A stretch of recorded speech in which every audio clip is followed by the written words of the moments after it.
Menurut salah satu buku yang berjudul Harta Nabi ya, itu karya Abdul Fattah As-Saman ya, disebutkan kalau Rasulullah itu tidak pernah meninggalkan keluarganya menjadi beban bagi orang lain.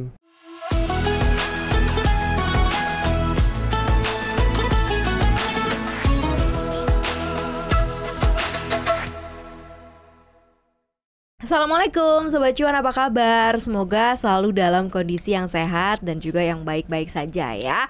Senang sekali kita bahas satu tema hari ini seperti biasa di hari Jumat. Kurma, keuangan bulan Ramadan makin asik pastinya ya. Kita mencontoh bagaimana para nabi sudah menjalankan banyak hal terkait mengenai keuangan dan pengelolaan keuangan yang ternyata kita adaptasi sampai sekarang dan sudah bisa diadaptasi. Kalau dulu aja berhasil dijalankan begitu ya oleh para nabi, kenapa kita kok nggak bisa ngejalaninnya sekarang ya?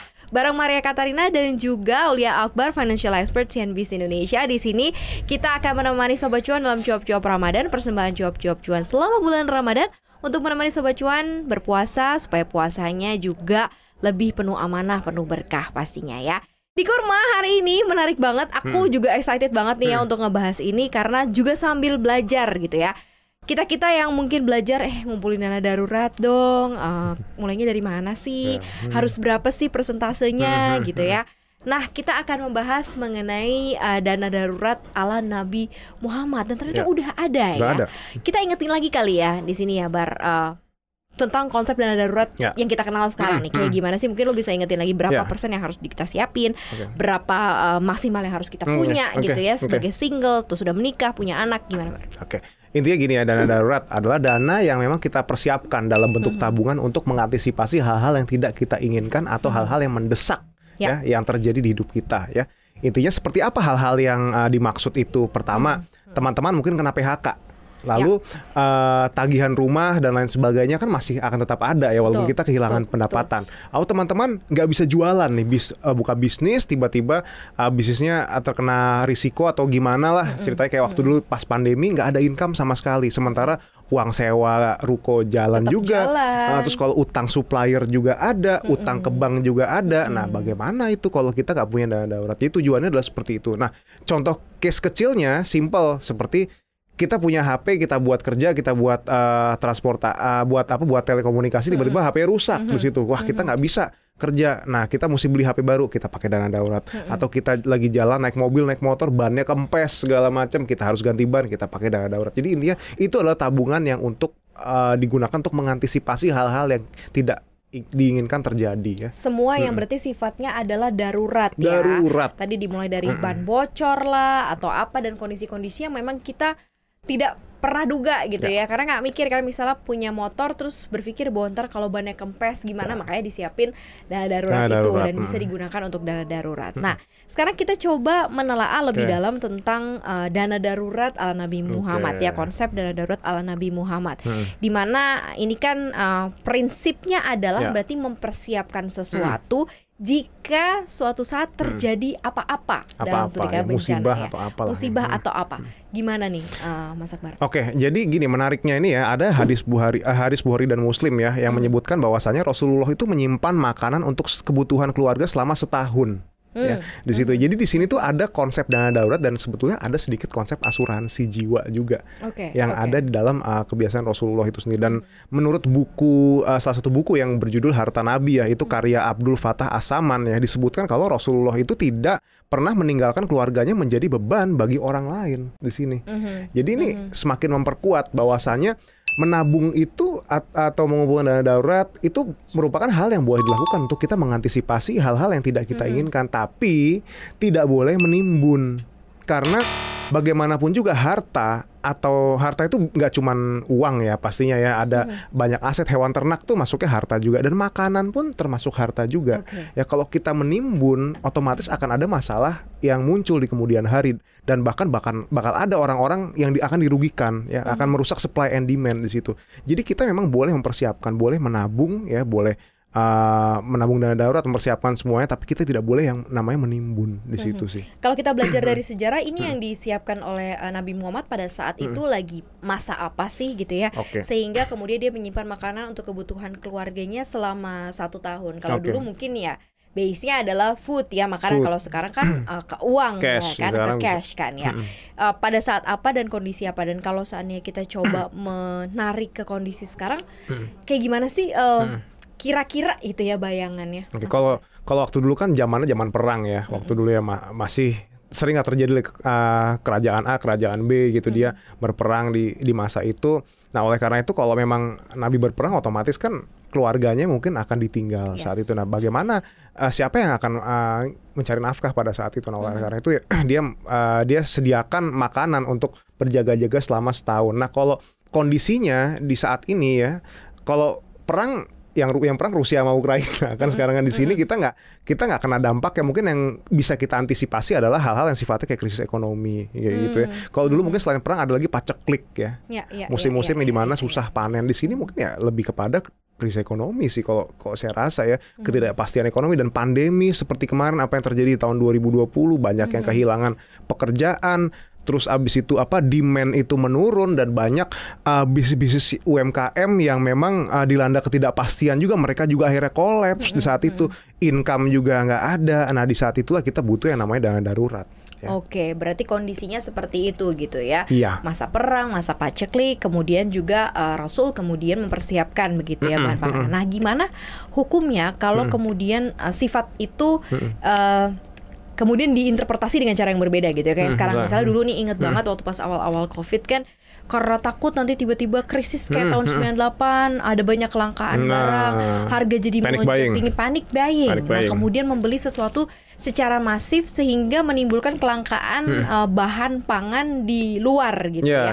Nah, seperti apa ini kalau Islam melihat hal-hal seperti ini? Itu jelas nggak boleh dalam Islam ya, ada aturannya juga ya, karena bagaimanapun juga kita boleh lah mempersiapkan diri ya, menabung, mempersiapkan diri, tapi jangan menimbun, karena ketika menimbun itu kan otomatis akan merusak supply and demand, dan apalagi nanti akan ada yang mengambil keuntungan di saat itu. Mari kita lihat fenomena tahun 2020 ya, di saat itu ada kelangkaan masker. Ternyata usut punya usut, masker itu diborong, ditimbun dan dijual dengan harga yang nggak masuk akal pada saat itu.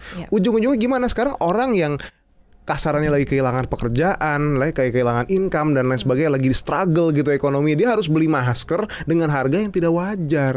Kan merugikan seperti itu. Nah, Islam tidak memperbolehkan itu juga sih, menimbun itu sih ya, kalau saya baca di hadisnya itu ya. Intinya kita stok barang yang secukupnya lah, karena bagaimanapun juga ya, harta-harta yang kita kumpulkan itu juga bisa jadi ada zakat wajibnya kalau memang sudah mencapai nisabnya ya, atau aturannya. Kan kalau misalnya kita punya tabungan gitu, itu kan setara dengan, ketika dia setara dengan 85 gram emas, maka itu sudah wajib zakat di situ. Tapi kalau masih di bawah itu belum wajib zakat. Terus ada aturannya juga untuk hewan ternak, berapa puluh sih hewan ternak yang kita punya sampai kita harus keluarkan zakatnya. Jadi ya sebenarnya kita nggak apa-apa asal kita tetap keluarkan zakatnya. Dan balik lagi ya, kalau kita lihat rumahnya Rasulullah, diceritakan juga di bukunya Harta Nabi itu, jadi rumah Rasulullah itu sangat terbuka untuk kaum papa ya, kaum miskin dan lain sebagainya ya, di situ. Dan istri-istrinya Rasul itu juga dia memberi makan kaum papa itu. Jadi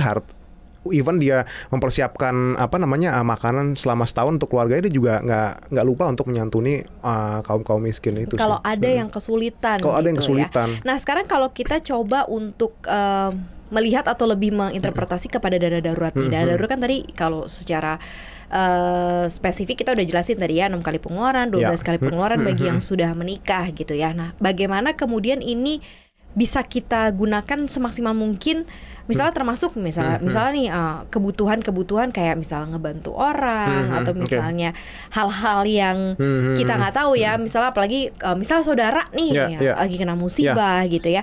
Bagaimana sebenarnya perlakuan konsep dana darurat saat ini gitu ya, kalau kita mencoba untuk mengadaptasi dengan apa yang diajarkan sama Nabi. Jadi sebetulnya gini ya, selain untuk hal-hal yang tadi saya sebutkan gitu ya, kadang-kadang dana daruratnya juga berfungsi untuk membantu orang lain ya. Sebut saya sekarang gini ya, ada satu keluarga, dia punya ayah atau ibu yang memang dia sendiri nggak punya asuransi kesehatan dan mungkin nggak bayar BPJS, tapi sudah sakit kritis dan harus masuk penanganan intensif di saat itu. kalau kita sekarang sebentar ya saya ngurus BPJS-nya dulu deh kayak gitu, ya udah nggak mungkin deh kayak gitu kan. Ini Otomatis ini nyawa masalahnya. Kita bawa ke rumah sakit, kita bayar dengan dana darurat kita. Disitulah fungsinya dana darurat. Untung saya punya dana darurat, jadi saya bisa gitu menyelamatkan kondisi ini gitu ya. Kita bisa menyelamatkan nyawanya anggota keluarga kita yang pada saat itu lagi kritis dan memberikan penanganan medis dalam waktu yang memang sesuai gitu, tidak terlambat di situ. Jadi ini bisa kita aplikasikan dengan hal yang seperti itu juga sih. Oke. Nah, kalau misalnya dalam konsep dana darurat ini gitu ya, kita harus, kalau Islam melihatnya ini sebagai prioritas keberapa sih dalam penataan keuangan gitu ya? Apakah ini juga termasuk salah satu jaring pengaman atau priority utama juga gitu ya? Mengingat kan kalau misalnya dulu, apalagi kalau zaman Nabi, pastinya resiko lebih tinggi ya, perang kita nggak tahu, kita nggak bisa prediksi gitu. Kalau sekarang mungkin musim kita bisa tahu nih, bentar lagi hujan, bentar lagi musim kemarau, ya lebih canggih gitu. Kalau zaman dulu kan ya perang atau kesulitan makanan, masa panen segala macam unpredictable gitu ya. Sebenarnya sense of bersiap-siapnya harusnya lebih tinggi, tapi kan ternyata Nabi mengajarkan sesuatu yang lebih realistis di sini ya. Jangan menimbun, jangan banyak gitu ya. Jadi sifat greedy manusianya kayak benar-benar di-handle sekali gitu. Kalau sekarang gimana kalau dalam konsep dana darurat itu sebenarnya prioritas keberapa sih? Dana darurat tetap kalau menurut saya prioritas pertama ya dalam dalam perencanaan keuangan gitu ya. Karena balik lagi gitu ya, kalau yang ini nggak ada ya, kita pasti akan berutang di situ. Dan ketika kita berutang, kita akan memunculkan pengeluaran pasif ya, yang belum tentu bisa kita bayar atau kita lunasi dengan cara yang lancar ya. Kenapa kok belum tentu bisa kita lunasi? Karena balik lagi, bulan depan kita kerja ya, mungkin kita masih bisa kerja, tapi tetap aja akan ada risiko seperti kehilangan pekerjaan atau apalah gitu. Intinya sebisa mungkin memang utang itu suatu hal yang kita hindari, terutama utang buat kebutuhan konsumtif di situ ya. Kalau kita lihat, kita ke bank syariah pun gitu ya, hampir nggak ada yang namanya KTA syariah gitu ya kan. Nggak ada. Even kita beli rumah, akadnya kan akad jual beli. Jadi bank membeli, lalu habis itu dia ngejual lagi ke kita. Nah, deposito gitu ya. Di deposito kan logikanya kita nyetor duit nanti buat dikreditkan kan. Nah, deposito kan akadnya juga seperti itu, kerjasama kan. Di situ bagi hasil di sini. Jadi memang dari dulu utang itu memang sebuah hal yang harusnya kita hindari di situ. That's why kita harus punya jaring pengaman yang namanya emergency fund atau dana darurat itu. Oke, jadi sebagai prioritas yang pertama, dan agama pun juga mengajarkan hal itu gitu ya, untuk dana darurat atau untuk tidak menimbun atau mungkin bersiap-siap gitu ya. Apalagi sih sebenarnya ajaran Nabi yang mungkin terkait mengenai konsep tadi kan ada sedikitnya asuransi gitu ya. Nah ini berarti sebenarnya Nabi pun juga sudah melihat ya bahwa perkembangan zaman akan mengarah ke sana ya, Mas Akmal. Asuransi jiwa sih ya lebih tepatnya, karena ya balik lagi, karena waktu dulu kan adalah peperangan kan di situ kan ya. Ketika Rasul gugur gitu ya, kalau misalnya seseorang tuh gugur gitu di di medan perang, otomatis dia akan meninggalkan ahli waris atau gini, atau tanggungan yang mungkin saat itu dia masih kecil, dia masih butuh dinafkahi gitu kan di situ. Dan otomatis kalau misalnya si pencari nafkahnya sudah nggak ada, ya dia kan akan kesulitan secara ekonomi. Oleh karena itu makanan itu ya di stok dulu at least selama 1 tahun. Karena balik lagi, kenapa nggak sampai 2 tahun, kenapa kok nggak sampai 3 tahun ya, dulu kan nggak ada kulkas ya, nggak ada freezer dan lain sebagainya. Dan apa sih makanan waktu itu kan ya paling gandum kayak gitu kan, bahan-bahan pangannya seperti nggak kayak sekarang. Kalau sekarang orang beli asuransi bisa lah pakai uang pertanggungan, bisa mencukupi kebutuhan selama 10 tahun, 20 tahun segala macam gitu. Kalau dulu kan belum bisa ya. Oke. Nah ini kan kalau berdasarkan banyak statement-statement yang keluar di artikel ini diperbolehkan ya tadi untuk dana darurat buat pribadi gitu dan keluarga, tapi ini berarti konteksnya menabung dan tidak masalah. Lebih baik lagi katanya jika menabungnya tidak di bank katanya, tidak asuransi, deposito, yang lain semisalnya yang terindikasi secara nyata dan samar masih menggunakan transaksi riba. Nah lebih baik menabungnya secara manual bila dirasa cukup aman, dengan catatan tetap dikeluarkan zakatnya jika dana tersebut sampai nizab dan juga haul. Tadi kan juga sudah disampaikan ya. Tapi di sini ada secara technically nggak di bank nih nabungnya gitu ya. Tidak dalam bentuk asuransi dan juga deposit karena memang ada transaksi ribanya di situ ya. Nah ini gimana nih menyikapi hal ini? Sementara kan kita kalau nabung ya di bank gitu ya. Apakah banknya harus berubah jadi bank syariah gitu ya? Atau mungkin tidak di deposito berarti tidak bisa dong kita mendivers dana darurat kita ke instrumen kayak misalnya taruh di reksadana pasar uang atau apa gimana Mas Okan? Ya sebetulnya gini ya, ini adalah perbankan syariah, investasi syariah semuanya adalah bentuknya adalah preferensi ya. Kalau even kita memang yang dianjurkan seperti itu kalau dalam keuangan syariah ya. Kenapa kalau kita nggak simpan di bank? Karena ya anggapannya kalau di bank konvensional ada bunganya di situ, bunga kan yang merupakan riba karena itu merupakan kelebihan dari modal atau pokok pinjaman orang di situ yang dibayarkan kita kan. Makanya alangkah lebih baik untuk kita tidak mengambil itu. Mungkin kalau teman-teman punya preferensi investasi atau tabungan atau perbankan syariah, ya simpannya di bank syariah nggak masalah, atau pakai reksadana syariah aja di situ ya.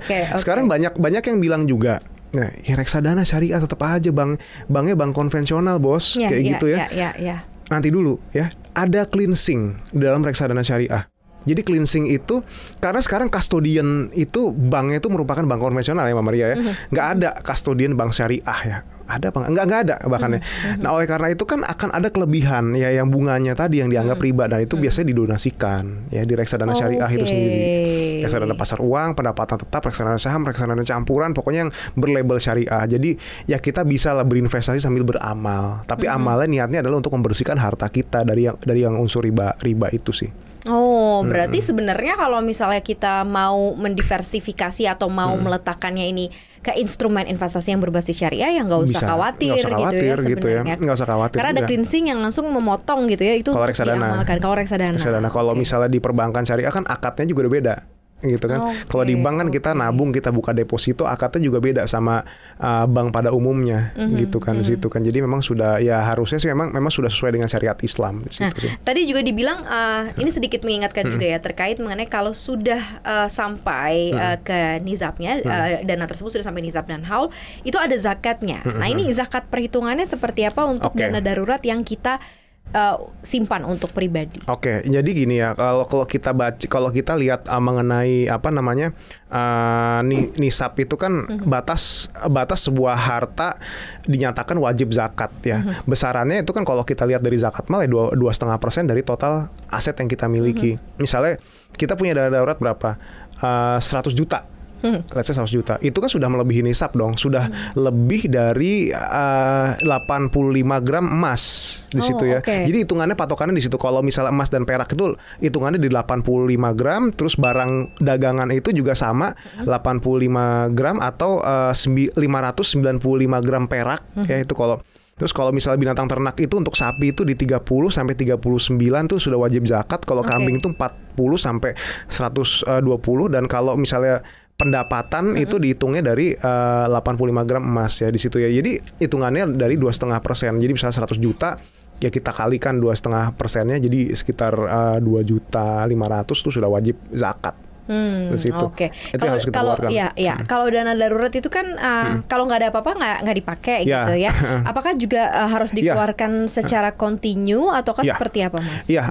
Harus dikeluarkan secara kontinu. Even rumah ya. Biasanya itu kalau yang pernah saya dengar juga ya di ini. Jadi zakat mal itu memang zakat harta itu untuk aset-aset yang sifatnya liquid dan yang memang tidak kita pakai, kayak misalnya rumah kita tempati gitu ya, rumah itu tidak wajib zakat. Tapi kalau kita punya properti ya, aset rumah yang rumah di Bogor, rumah di Bandung, itu bisa ada zakatnya di situ kalau misalnya kita nggak manfaatkan. Nah, terus dari pendapatan ya, misalnya kita juga punya income dari bisnis itu sendiri, pendapatan kita juga akan ada zakatnya di situ. Oh, berarti kalau gitu, kalau tadi sudah masuk ke nizab dan haulnya di 100 juta misalnya taruhlah, berarti dikeluarkan 2,5% per bulan gitu ya? Per tahun. Per tahun. Berarti per tahun ya kalau misalnya angkanya segitu ya tetap dikeluarkan walaupun tidak dipakai. Walaupun gitu tidak dipakai di total. Jadi semua aset ini misalnya ada dana darurat, ada reksadana, ada saham, ada apa investasi kita, dana darurat kita hitung semuanya. Oh ternyata sudah mencapai ini ya, sudah wajib zakat, kita total semua. langsung kita bayar. Kalau pas lagi nggak sampai ke tahun ini misalnya penuh nih, tahun depan kepake dia lagi kepake ini itu gitu ya. Terus secara hukumnya seperti apa? Tetap akan dikenakan zakat si dana darurat ini atau karena tidak masuk ke nizab dan haulnya agak aman nih nggak ada zakat? Kalau memang tidak. Tapi kan ini sifatnya adalah mengumpulkan dana kan untuk persiapan ini itu kan. Kalau sebetulnya sih gini sih ya, kalau saya menghitungnya itu dari total aset sih, aset liquid. Jadi saham dana darurat itu akan masuk dalam satu perhitungan. Iya, di situ. Jadi walaupun sekarang berkurang di situ, tapi kan sekarang secara total Anda segini gitu kan. Jangan diakal-akalin kayak gitu, malah sanksinya nggak main-main nanti di akhirat kayak gitu. Lebih baik dikeluarin aja, lebih baik kita ngeluarin lebih lah gitu ya, daripada kita ngepasin begini-begini tiba-tiba kurang malah jadi masalah gitu ya. Dari yang Mas Akbar pelajari gitu ya, dari konsep dana darurat ala Nabi Muhammad ini berarti agama atau ajaran Islam sendiri menyarankan ya untuk kita bersiap-siap diri ya. Sedia payung sebelum hujan. Dan memang sudah diajarkan dan dianjurkan ya untuk dilakukan ya. Ya sudah disarankan karena balik lagi kita nggak tahu hidup ini ke depannya seperti apa. Dan itu tadi ya, saya cukup terkesan juga di buku yang Harta Nabi itu bahwasanya ya Nabi Muhammad itu tidak ingin menjadikan dirinya sebagai beban buat orang lain. Jadi jangan sampai kita membebani orang gitu. Membebani orang itu bukan hal yang baik gitu untuk dilakukan. Berarti gitu sebenarnya kan. secara konsep ya dana darurat baiknya sih sebenarnya disiapkan antara individu dan individu ya. Iya. Kan soalnya banyak nih mungkin yang mempersiapkan hanya kepala keluarganya aja gitu pada era zaman sekarang. Mungkin yang mempersiapkan bukan dirinya sendiri gitu, tapi orang lain. Nah ini gimana dengan zaman sekarang yang mungkin akhirnya disiapkan kepala keluarga menyiapkan untuk 5, untuk berempat gitu. Ya intinya sih gini sih ya, biar lebih gampangnya kita harus lihat di pengeluaran keluarga aja sih. Pengeluaran keluarga dalam 1 bulan rata-ratanya berapa? Coba kita lihat selama setahun itu berapa. Lalu kita hitung kira-kira kalau 6 bulan kita cukup nggak sih kalau survive dengan uang sekian, kalau ibaratnya saya nggak dapat apa-apa. Jadi gampangnya memang lihat di pengeluaran keluarga. Nah ketika misalnya suaminya nih yang nyiapin sendiri yang kepala keluarganya gitu, terus kayaknya saya berat nih kalau nyiapin kayak gini 1 bulan cuman bisa nabung berapa juta kayak gitu, saya butuh bantuan, nanti istrinya bisa bantu.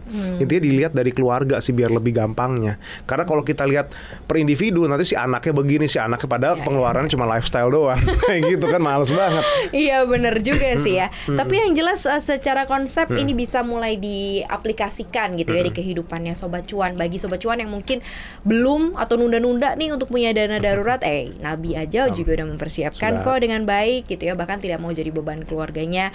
Kemudian semuanya juga sesuai dengan porsinya. Nah, kenapa kita tidak adaptasi juga untuk kehidupan sekarang yang jauh lebih penuh dengan dinamika gitu ya kehidupan kita. Terima kasih ya Sobat Cuan yang udah dengerin atau nonton Kurma hari ini, dan mudah-mudahan bisa diaplikasikan di kehidupannya Sobat Cuan untuk persiapan untuk hal-hal yang kita tidak bisa duga di kehidupan kita ya. Jangan lupa untuk selalu dengerin cuap-cuap Ramadan selama bulan Ramadan di 3 platform sekaligus, CNBC Indonesia, Apple Podcast, Google Podcast, Spotify, dan Anchor. Dan juga ada di Instagram, di subscribe YouTube channel kita ya, di cuap-cuap cuan, di like, di share, dan juga di komen ya. Dan jangan lupa dong komennya juga di Instagram kita di @cuap_cuan. Terima kasih Sobat Cuan, kita berdua pamit. Assalamualaikum.